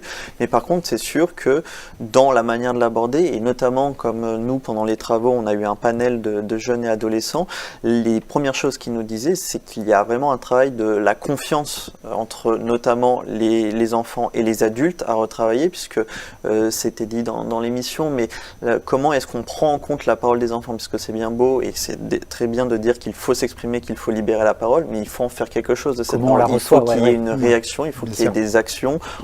toujours concerté avec l'enfant notamment, mais si on nous dit voilà, il y a des cellules d'écoute mais qu'il n'y a pas d'action après, concrètement les enfants ils ne savent pas s'ils doivent vraiment s'exprimer ou non. D'ailleurs, dans toutes les études qu'ils montrent, lorsque des enfants, des adolescents vont parler des problématiques, la première personne en qui ils vont le faire statistiquement, c'est pas le parent, c'est pas la famille, c'est pas un adulte référent, c'est quelqu'un de son âge, notamment plutôt des proches. Et on voit qu'il y a sûrement quelque chose de générationnel aussi dans la manière d'aborder la question de la santé mentale, mais il y a aussi une question générationnelle dans la manière d'aborder, de pouvoir libérer la parole sur ces questions-là. D'accord, très bien. Alors justement, si on s'intéresse, vous l'avez détaillé, il y a une forme de dégradation. Alors, qu'il ne faut pas forcément situer au Covid, parce que peut-être le Covid a peut-être dégradé des choses, mais en tout cas a mis en lumière surtout des difficultés qui peut-être préexistaient. C'est quoi les grands facteurs qui peuvent expliquer cette dégradation de la santé mentale des jeunes? On parle beaucoup, alors c'est peut-être un peu la poésie, mais on parle beaucoup de notre époque, qui est un peu anxiogène, en tout cas. Le modèle que renvoient les adultes est un modèle aujourd'hui un peu d'incertitude où en fait on a tendance à ce que l'avenir soit au minimum incertain et au pire extrêmement anxiogène. Je pense en particulier à la crise climatique. Est-ce que ça c'est un des facteurs qui peuvent expliquer cette dégradation? Oui, tout à fait. Après, la question la plus simple serait quel facteur n'influe pas la santé mentale, puisque en fait tout ce qui nous entoure, tout ce qu'on a comme expérience de vie, la santé mentale, tout le monde en a une et on n'a pas 100% de bien-être tout au long de sa vie, tout comme on n'a pas 100% de mal-être, mais la question c'est comment faire en sorte de savoir mieux passer d'un état à l'autre et surtout d'essayer d'être le plus possible dans le bien-être. Et donc ça c'est une question sociétale, c'est des politiques publiques transversales qu'il faut avoir. Et donc quand on parle de facteurs, il y a les facteurs, tout ce que vous disiez, circonstanciels aujourd'hui plutôt des temps de crise, la guerre à nos portes ou en tout cas dans le monde, les crises environnementales, les crises de démocratie qu'on peut traverser en France aujourd'hui, mais c'est aussi, et même avant tout, l'environnement dans lequel on vit, l'environnement social, le logement où on est, le territoire qu'on occupe, la précarité ou non de sa famille, les moyens qu'on peut avoir, l'accès à la nature ou non, à des transports, à un climat scolaire plus ou moins anxiogène. Voilà, c'est vraiment tout ça qu'il faut prendre en compte, qui est très bien analysé dans plein d'études, dans plein de rapports sur l'impact que ça peut avoir sur son bien-être ou du coup sur son mal-être. Ça dépend aussi de l'âge, parce que nous, dans la vie, on va des 5 à 25 ans, donc on étudie aussi dans l'enseignement supérieur les personnes qui sont déjà en emploi ou qui ne sont ni l'un ni l'autre et avec les difficultés qui s'accumulent. C'est aussi, je terminerai par là, la question des discriminations. Est-ce qu'on est femme-homme? Est-ce qu'on est LGBTI+? Est-ce qu'on est racisé ou non? Enfin, tout ça, forcément, dans le stress, dans la charge mentale, dans les traumatismes qu'on peut avoir au quotidien dans la vie, ça impacte la santé mentale. Très bien. Darius, est-ce que vous partagez un peu cette analyse entre justement un contexte qui peut être un peu anxiogène, avec beaucoup d'incertitudes, de crise, mais aussi des facteurs de dégradation qui peuvent être liés à l'environnement, la famille, le niveau social, l'origine, etc. Oui, bien sûr. Alors pour ce qui est déjà de la situation des personnes en fonction de leur genre, j'ai pu, oui, effectivement, moi-même constater que dans mon cercle proche, intime, la plupart des personnes qui étaient atteintes par un mal profond, qui se trouvent en l'occurrence être des femmes, avaient eu énormément de mal à ouvrir leur parole vis-à-vis de ça dans notre cercle commun, et qu'il y avait une persistance, on va dire, de ce mal-être parce qu'il avait tendance à être incompris ou pas correctement discuté. Je pourrais revenir plus tard sur comment j'estime qu'on peut en parler personnellement. Mais plus globalement, je dirais que il y a 4-5 facteurs principaux pour moi. Alors, il y a eu le pivot du Covid, qui effectivement n'a pas été la source de ce mal-être absolument pour tout le monde, mais qui a été un facteur aggravant, qui a provoqué un isolement renforcé chez certains, qui en a créé un chez d'autres. La précarité étudiante aussi a pu être très mal vécue pendant cette période, due en partie, par exemple, à la difficulté du logement, ou aussi de se nourrir, puisqu'on a pu constater qu'énormément d'étudiants avaient recours à des associations telles que la soupe populaire pour espérer pouvoir se nourrir. Donc déjà, ça, le facteur de précarité. Ensuite, qui est lié, je dirais, le coût des soins, parce que c'est quelque chose qui n'est pas accessible à tout le monde. Quand on est livré un peu à soi-même, qu'on n'a pas forcément des parents qui peuvent nous soutenir dans les démarches de soins, c'est quand même très difficile de le financer. Ensuite vient les inégalités géographiques, je pense, parce que le soin est toujours cantonné à certaines zones. Dans la ruralité, par exemple, ça peut être très difficile de trouver autre chose qu'un psy libéral quand il y en a, parce qu'il y a aussi la question du manque de personnel formé. Moi, j'ai eu la chance d'être en CMPA, donc je n'ai pas eu à débourser d'argent pour mes soins.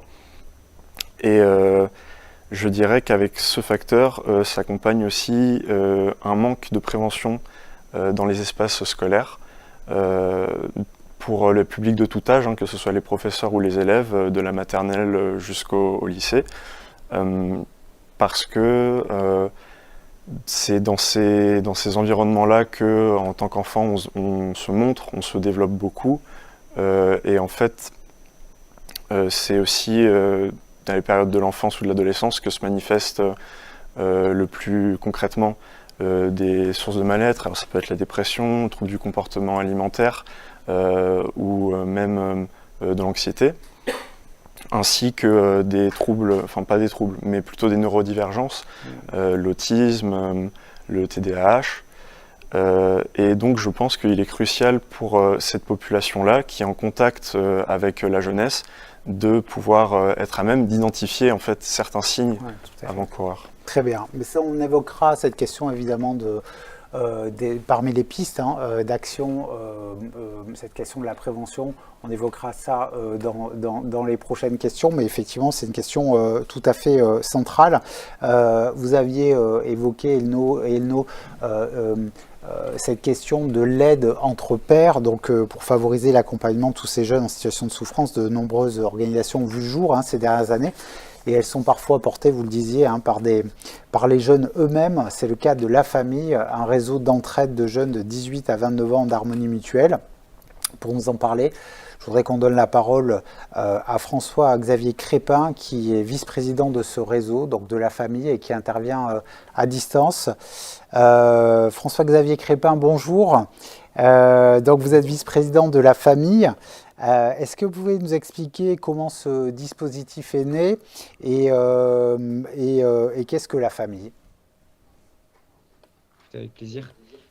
Alors La Famille, c'est un réseau d'entraide pour les jeunes de 18 à 29 ans qui est adossé à Harmonie Mutuelle, qui a deux principales activités: l'accompagnement social des jeunes et une ambition de mettre en place des initiatives d'innovation participative grâce à un studio d'innovation.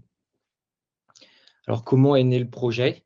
En 2019, il y a eu la fin du régime obligatoire étudiant, et nous, étant une mutuelle étudiante désireuse de toujours accompagner les jeunes, on a dû faire une transition. Et étant en contact direct avec les jeunes, on a eu vraiment ces questions de santé mentale qui ont été relevées régulièrement. On a alors décidé de réaliser une étude, comme vous avez pu en discuter avec les autres intervenants. On a eu à peu près les mêmes conclusions, et ça nous a permis d'avoir un bon panel, une bonne visibilité sur les problématiques rencontrées. On parle entre autres de la précarité économique. Difficile pour un jeune d'avoir une vie et d'être stable lorsqu'on a toutes ces questions financières qui peuvent être en fond. On peut avoir aussi d'autres thématiques comme la pression scolaire ou la pression de la réussite professionnelle. On peut aussi avoir la difficulté des jeunes à développer des relations amicales et affectives. C'est vraiment un sujet qui revient assez régulièrement, lié souvent aussi à l'isolement. Et aussi, comme vous l'avez dit, des questions qui sont plus liées à la difficulté à se projeter dans l'avenir. Comme vous l'avez dit aussi, contexte géopolitique, dérèglement climatique et autres.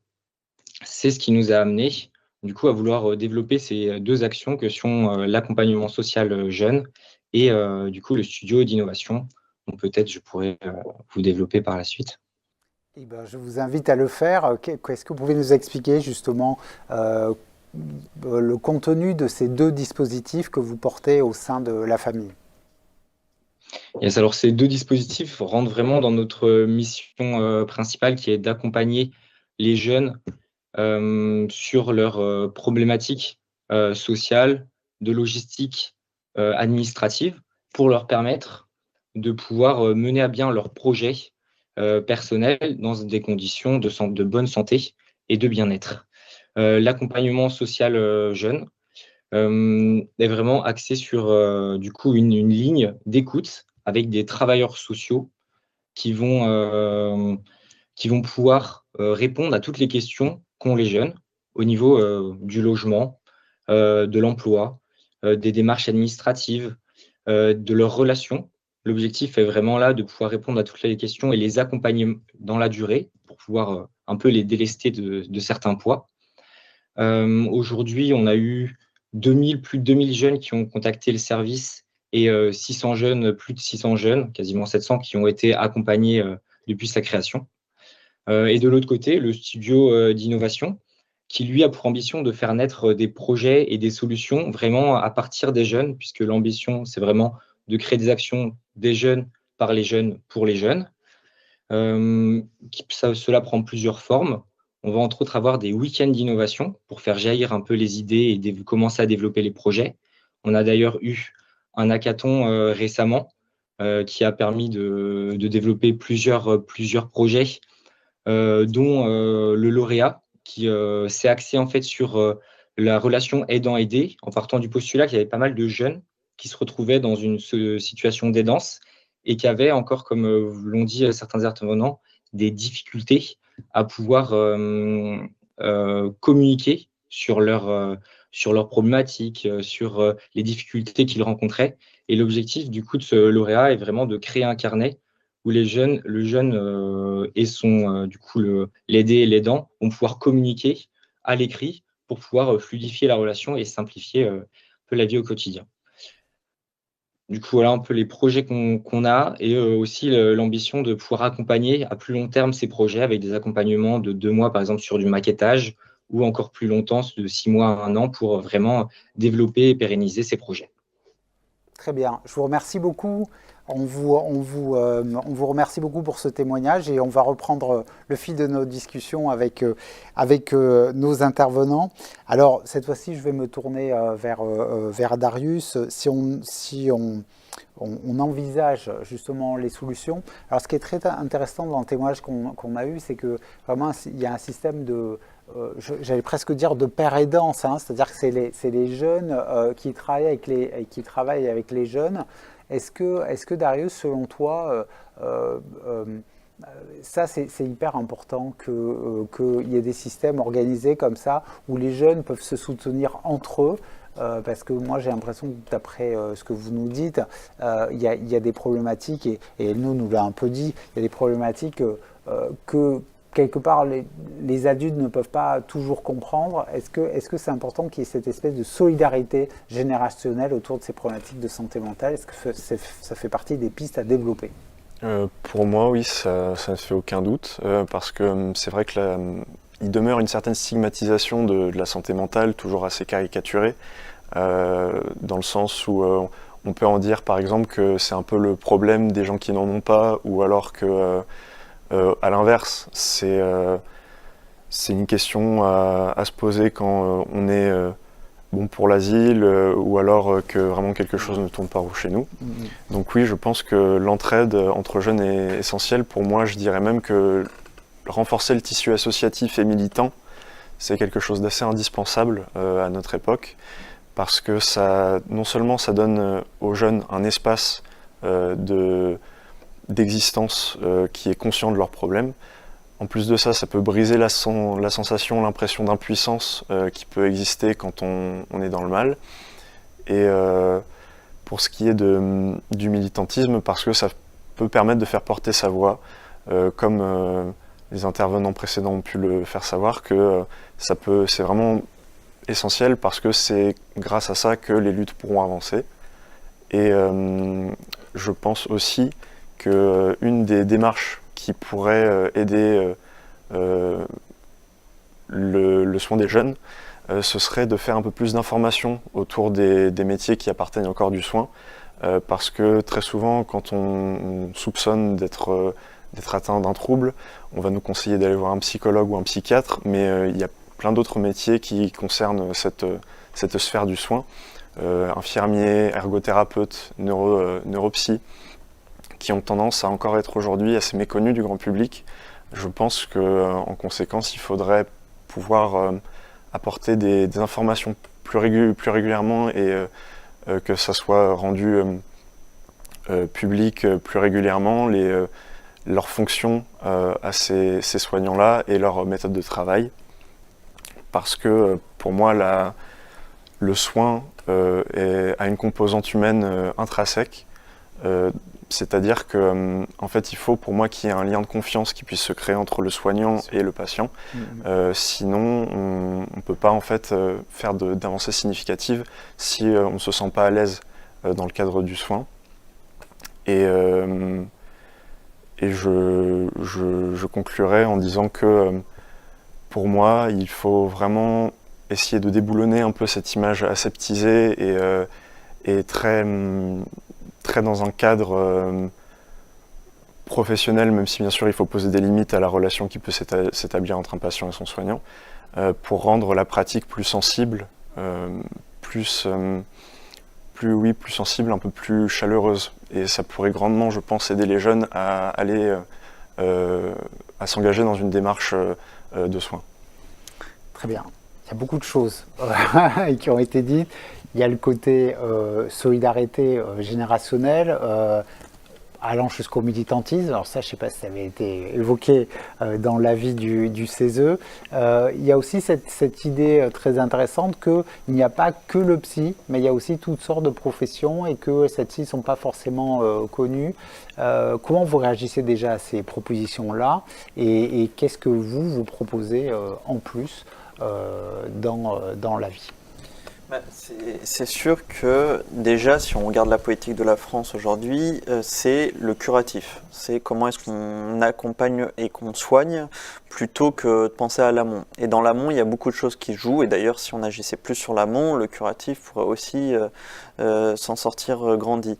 Mais dans l'amont, donc, il y a ce que Darius disait, c'est comment est-ce que aussi on rend les enfants, les adolescents, les jeunes acteurs de leur vie et des politiques publiques qui les concernent, c'est-à-dire toutes. Et donc, nous, par exemple, on a une préconisation dans la vie qui dit il faut assurer cette participation des enfants et des jeunes, que ce soit à l'échelon local dans leur établissement scolaire, dans toutes les questions qui concernent les rythmes et la vie de l'établissement, jusqu'aux politiques nationales, les projets de loi qui sont déposés, où forcément, déjà rien qu'en termes de bien-être, lorsqu'on est acteur, lorsqu'on a voix au chapitre, lorsqu'on peut ne pas subir les choses, ça fait la différence.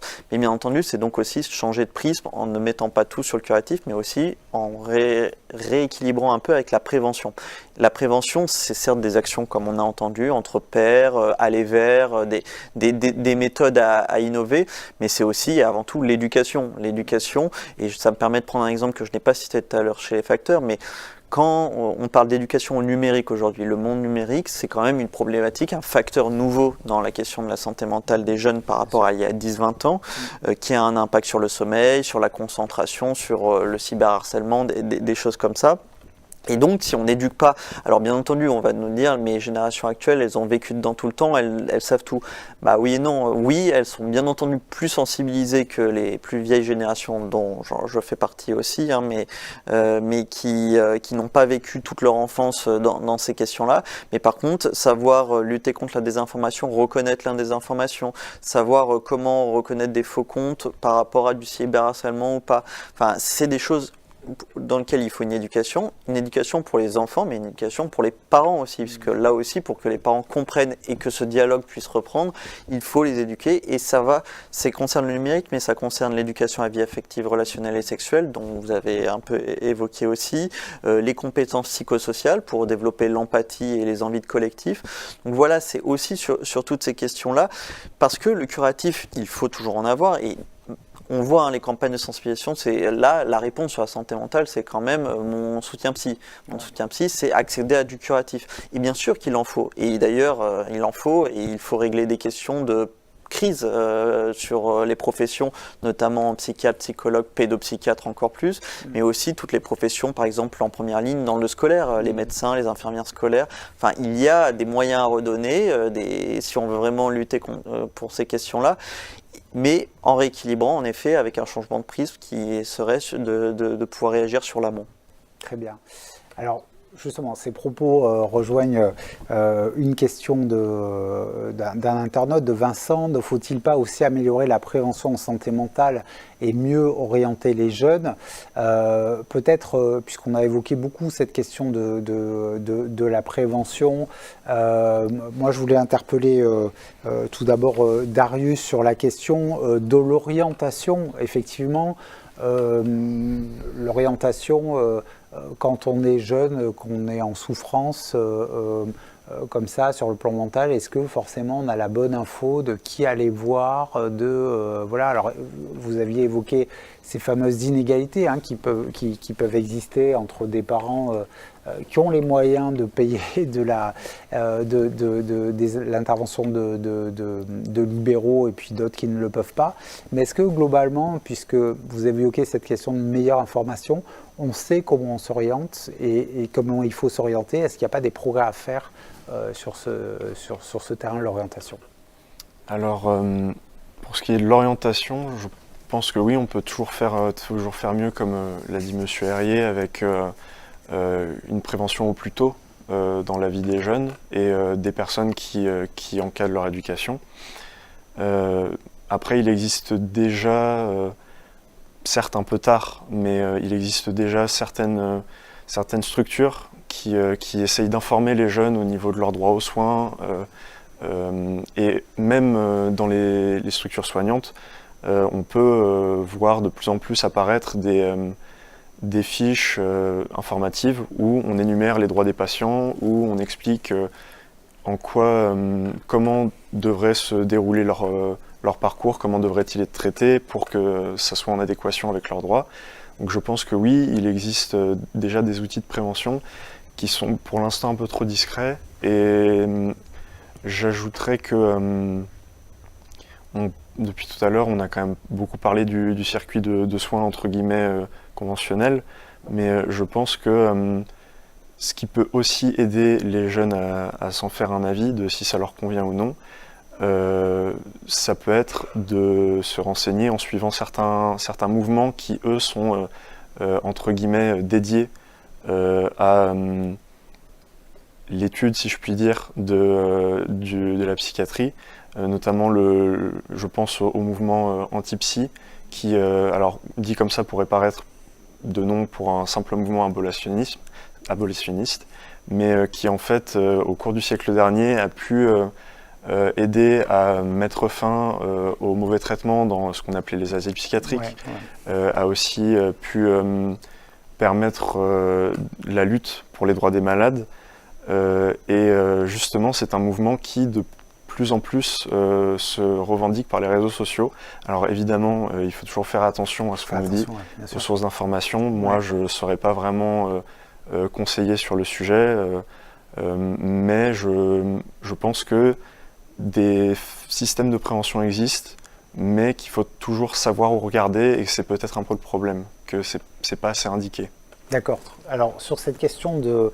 Merci beaucoup Darius. Sur cette question de l'orientation, on a beaucoup parlé effectivement de la prévention, mais quand on ne va pas bien, quand on est un jeune et qu'on ne va pas bien, et qu'on souffre, et qu'on n'arrive pas à l'exprimer, et qu'on a besoin de se tourner, alors certes on peut parler à ses proches, et encore c'est pas toujours évident, mais qu'on a besoin de s'orienter, se projeter rapidement vers un professionnel, Est-ce que c'est facile? Est-ce que c'est pas facile? Et comment on peut améliorer les choses si cette entreprise est très compliquée? C'est une question clé et complexe, puisque c'est pas inné de savoir déjà réceptionner une parole, mais du coup savoir quoi en faire et donc vers qui orienter, comment agir. Et c'est pour ça que, au-delà de la documentation, de la recherche, de discuter de ce sujet dans le débat public de manière plus large, il s'agit aussi de former, de sensibiliser, former les professionnels tout d'abord, les professionnels en première ligne. Nous, dans la vie, on dit qu'il faut former non seulement les enseignants et toutes les personnes encadrantes les enfants. Donc ça veut dire professionnels comme bénévoles dans des structures sportives, culturelles, associatives. Il faut vraiment que dans les... puisque ça existe... Il existe des formations, ou en tout cas des structures de formation. Il s'agit de, dans ces formations, intégrer ces questions-là, des compétences psychosociales, des PSSM, donc premier secours en santé mentale, toutes ces questions qui permettent quand même d'avoir des réflexes, de savoir un peu mieux comment réagir face à cette situation-là, quels acteurs. Les acteurs, il y en a beaucoup quand on parle de la santé mentale. Et du coup, qui dit diversité d'acteurs, dit coordination. Il faut aussi savoir comment organiser, avoir une vraie volonté politique d'organiser au niveau national mais aussi au niveau territorial la diversité d'acteurs, le scolaire, le périscolaire, les acteurs publics, les soignants bien entendu, pour savoir qui doit intervenir quand et à quelle échelle. Et donc pour tout ça, il y a formation, je le disais, des professionnels et des encadrants, il y a sensibilisation des parents. Sensibilisation, enfin souvent les parents, ce qu'ils nous disent sur ce sujet, c'est mais on aimerait bien faire, on ne sait pas trop comment faire. Bien sûr, c'est pas une formation obligatoire pour tout le monde, mais comment est-ce qu'on donne plus d'outils, comment est-ce qu'on discute avec eux, comment est-ce que cette coordination, elle peut peut-être intégrer aussi les parents à un moment donné. Enfin, c'est vraiment une question fondamentale. Et encore une fois, je terminerai par là, même si ça fait un peu répétition avec ce que je disais auparavant, mais il faut soutenir les acteurs. Alors, je parlais des professionnels en crise, mais c'est vrai que Darius citait les associations aussi. Il me semble que c'est aussi une profession en crise, si on peut dire ça comme ça. Quand on voit le PLF et l'impact qu'il y a sur les associations aujourd'hui, on peut se demander, parce que qui dit association, on ne dit pas juste l'association de quartier qui est déjà très importante pour aider, mais ça dit aussi des structures de soins ou en tout cas qui peuvent aider sur les questions de santé mentale, qui sont bien parfois plus innovantes et plus spécialisées, plus adaptées à certains profils. Mais ça demande des moyens, ça demande de la volonté politique, ça demande des espaces réels aussi. Comment est-ce que on donne accès dans les politiques de la ville à des espaces réels et d'engagement. Et donc tout ça, ça demande des moyens, mais ça permet de mieux orienter, ça permet de mieux prévenir et ça permet de mieux réagir face à une situation problématique pour un jeune. Très bien, je vous remercie tous les deux. Nous avons bien pris la mesure donc, tout au long de cette émission de nombreuses problématiques dont souffre aujourd'hui la jeunesse et de la nécessité donc de plus en plus urgente de répondre à toutes ces attentes. Une thématique qui sera bien sûr abordée lors du prochain congrès de l'UNIOPS qui se déroulera le 31 mars et le 1er avril 2026 à Paris. Et on vous attend nombreux. Je vous invite une nouvelle fois à découvrir le numéro d'Union sociale consacré à la jeunesse. Je voudrais à présent remercier tous les techniciens de l'UNIOPS, celle du Crédit Coopératif pour leur aide et leur soutien, mais aussi Harmonie Mutuelle, notre partenaire pour cette émission. Je salue également la participation de plus en plus active de nos spectateurs et vous rappelle que vous pouvez retrouver tous les replays de l'émission en vous rendant sur notre chaîne YouTube. Merci encore pour votre attention et bonne journée sur Solidarité TV.